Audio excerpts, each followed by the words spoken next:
আমি একটা মশলা করে নেব। এখানে রসুন নিয়েছি, আদা নিয়েছি, কাঁচা লঙ্কা নিয়েছি, পেঁয়াজ নিয়েছি আর টমেটো নিয়েছি। মিক্সিতে দিয়ে আমি পেস্ট করে নিয়ে আমি আসছি।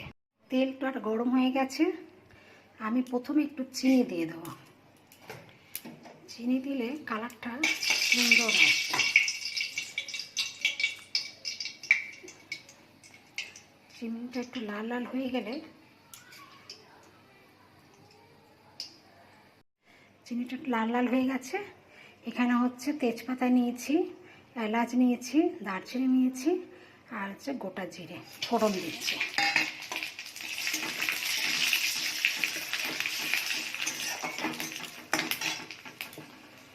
হয়ে গেছে মশলাটা।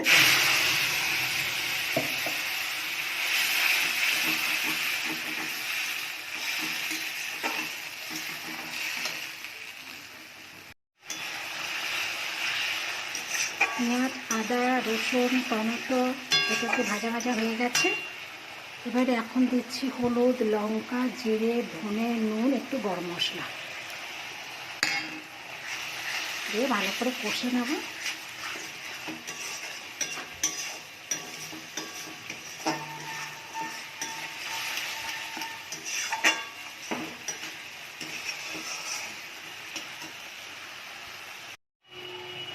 মশলাটা কষা হয়ে গেছে, তেল ছেড়ে দিয়েছে। এবারে আলু আর এঁচোড়টা দিয়ে দেব, দিয়ে ভালো করে কষে নেব।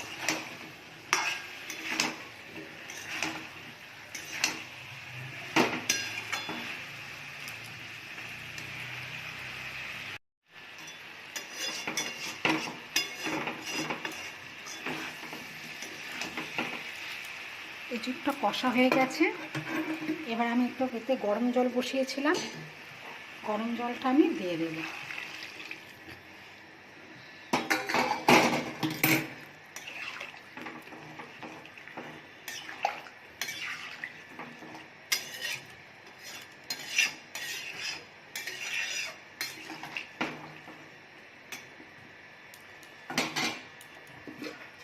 এবার ঢাকা দিয়ে দেব।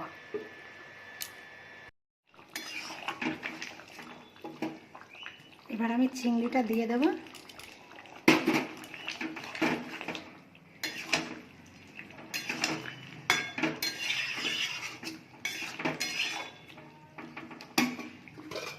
একটু ঢাকা দেব। এঁচোড়ের তরকারি হয়ে গেছে।